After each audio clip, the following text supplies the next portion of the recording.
காங்கிரஸ் கட்சி நீ கூட்ட வச்சிட்டு இருக்கிறியா? அப்ப உனக்கு எத்தனை நாக்கு? ஈழத்துல தனி இருந்தால் ஒரே தேர்வு நீங்களே. இன்னைக்கு எங்க போச்சு உங்க கொள்கை? காவிரி பிரச்சனையில என்னத்தை தீர்த்து எடுத்துட்டீங்க? உங்களுக்கு எத்தனை நாக்கு இருக்கு? கேட்போமா கேட்க மாட்டோமா? நம்ம கேள்வி கேட்க ஆரம்பிச்சா திமுக பதில் சொல்றதுக்கு பதில் இருக்காது. ஆட்சியில இருக்கிறோம், அதிகாரத்தில் இருக்கிறோம்ன்றதுக்கு உங்க மமத்தைய யாருகிட்ட வேணாலும் காட்டுங்க.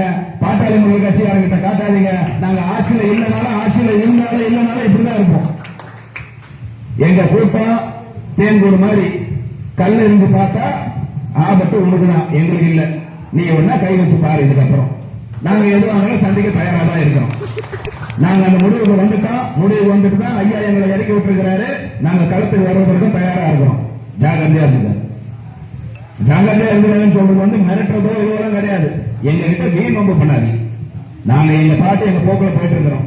மக்களுக்கான அரசியலை செஞ்சுட்டு இருக்கிறோம்.